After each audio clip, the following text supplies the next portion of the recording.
Hey YouTube, my name's Asa18. Thank you for checking out this video, guys. And today I want to talk to you about one of my greatest fears that almost actually happened to me. Now, on the weekend, for a lot of you guys that don't know, I went down back to my country hometown of MANDURAH.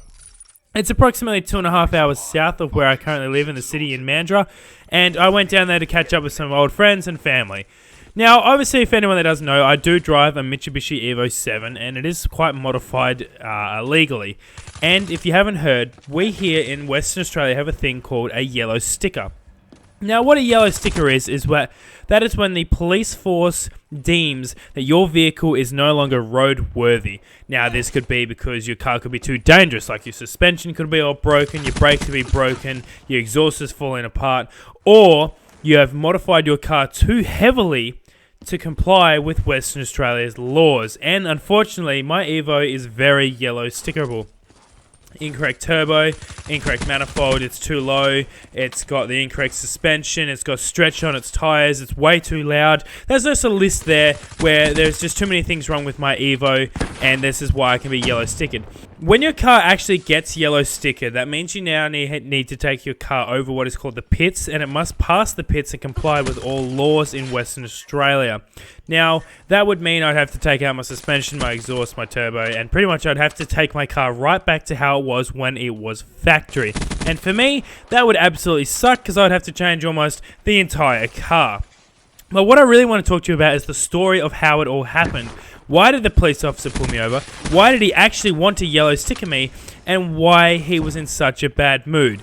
I had just finished vlogging at my mum's house, and we were getting ready to leave MANDURAH and come back up to MANDURAH. So again, that is a 2.5 hour drive. So I had to go get a whole bunch of fuel, and I was getting a little bit of money out from the ATM to give to Brianna. Now, when I did that, I was sort of going through the middle of the MANDURAH town, and I kind of got on boost a little bit and gave it a little bit of a squirt. And obviously my car being very loud, the police officers did not like that at all. I didn't realize they were so close to me. They must have heard me. Obviously, you can hear that car pretty much almost anywhere in that little country town. And so I got on it, gave it a little bit of boost, came back off it, started driving normally. Now, out of nowhere, I saw the police come up behind me. They were in no rush to come up behind me, but I knew straight away. I was like, yep, they would have heard that. This is for me. Funny enough, when they turned the lights on, both myself and the car in front of me actually both pulled over. So I'm really curious to know what the hell the car in front of me did and why he thought he needed to pull over. But yeah, so the police officer actually pulled me over in a really, really awkward spot. He legitimately pulled me over right in front of the cop shop.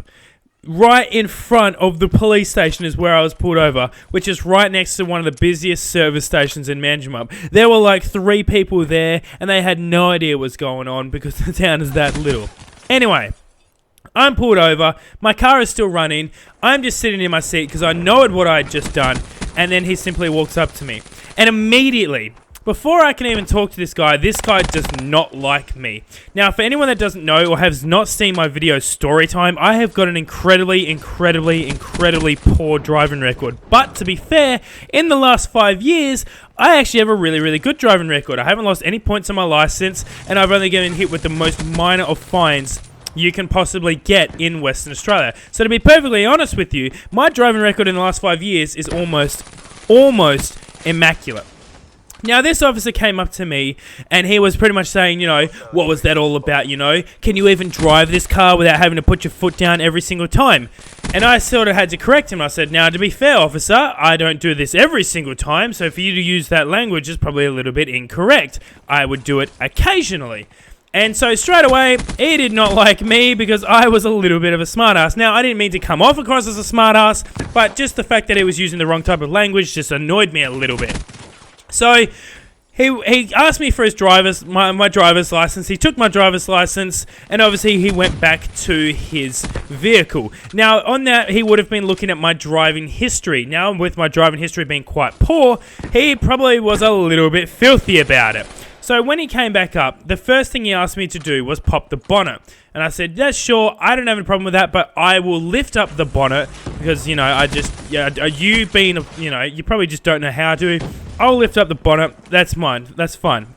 So I jumped out of the car. The motor was obviously still running, and I popped the bonnet, and he's like, mate, come on, turn the car off. And I was like, oh, my apologies. I will do that right now. I turned the car off, and I opened up the bonnet for him. Then, obviously, the car was off by this time, and so he started looking through it, and he had what was called a defect booklet. Now, the defect booklet is where the yellow sticker is, and if a yellow sticker touches my car, that means I have 2 weeks to make my car compliant with Western Australian laws for automotive vehicles. And I've seen that he had this, and he looked at me, and he simply said, "You know you're getting a yellow sticker right now." And I simply replied to him, "That's a little bit unfair." And whereas he said, "Why is that?" And I said, "Well, yeah, that's true. I may have had a little bit of mislapse of judgment. I may have just, given my little bit of a foot down. But the fact that you're going to yellow sticker my car, I think that's a little bit harsh." And he said, "Mate, I've seen your driving record. I thought you would have learnt by now." As in, my reply was, "Mate, I haven't done anything in 5 years, so my driving record's not that bad." And he simply said, "Look, mate, 5 years isn't a long time." And I said, "Fuck off, it's not a long time. 5 years is a lot longer than a lot of people do. So how about you give me some respect, the fact that I haven't done anything bad in 5 years. Anyway, there was clearly some tension between me and this male police officer. There was another female police officer that was there, and she was all chilled. Like, she was absolutely chilled out. She didn't have an issue with me at all. She was just chill banging, doing her thing, taking down notes was what it would look like. Anyway, he started going through my engine bay and pointing out things that were incorrect with it. And every single time he pointed out something that was incorrect, I had to correct him and say, "Well, no, actually, because that's legal because of this." And he said, "Well, what about that? That's illegal." And I said, "Well, actually, no, it's not. It's because I've done this to do that. That actually becomes legal." So already he did not like me, because everything he was trying to throw at me to say was wrong with my car, I was actually correcting with him to make sure it was right with his car. Then he started completely going through my car to make sure it was actually right. He was checking the seat belts, he was checking the seats, he was checking the suspension, he was checking the middle console. He was just trying to find simply anything at all to ping me for. And then he replied to me with this: "I could bust you right here, right now, for excess noise, impound your car for 28 days, and it sure would be a long walk back to Mandurah. Obviously, it's a 2.5 hour drive." As in which I replied to him, "Look, you're doing your job. You do whatever you need to do. But if you find it necessary to be like this, because I've done just one little thing, man, you're probably going a little bit over the top, don't you think?" And he said, "Well, mate, look, I can make you walk for as long as I want." Whereas I replied to him, "Hey, I can sleep at night knowing that I have to walk everywhere, but how do you feel knowing a 4 and a 2-year-old have to walk to school every single day knowing that you impounded my car because you were trying to prove yourself a point?"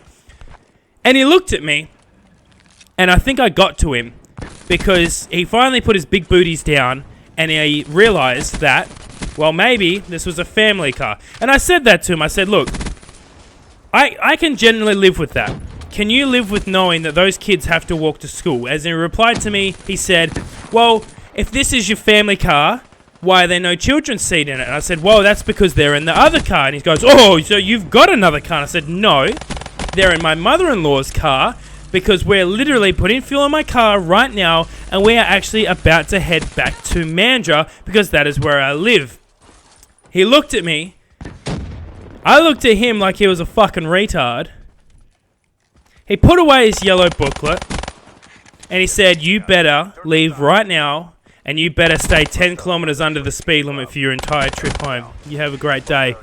And as I replied to him, "Thank you very much, mate. You have a lovely 2017. And he turned back to me and said, "Mate, you have a serious attitude problem that I'd definitely look at getting fine-tuned." And I said to him, "Look, mate, I do apologize if I have an attitude problem. Don't mean to come across like that." And he pretty much just looked at me as if he pretty much wanted me to put me in jail. Anyway, I gave him a little bit of a flick from the finger saying, "Thank you very much, mate. You have a lovely day in this lovely town of Mandurah." I jumped in my car. I went and got fuel. I went and got my family, and I drove my car back to Mandurah. To be perfectly honest with you, if my Evo had actually been yellow stickered on that spot right there, the effects of the YouTube channel would have been absolutely massive, because the repercussions of everything in my life would have just been huge. Obviously, that is the only car that I own. But guys, I really do hope you did enjoy this little bit of a story, as it did only just happen. And obviously, I've gone back to my old storytime videos where it's gameplay with me talking over it, guys. So if you do like the video, guys, I would kindly appreciate it if you could leave a big thumbs up on the video, guys. If you haven't already, don't forget to subscribe to the channel, and don't forget to leave a comment, guys. Make sure you follow me on Instagram, Snapchat, and Twitter, guys. My name is Azza18. Thank you very much for watching. I'll see you later.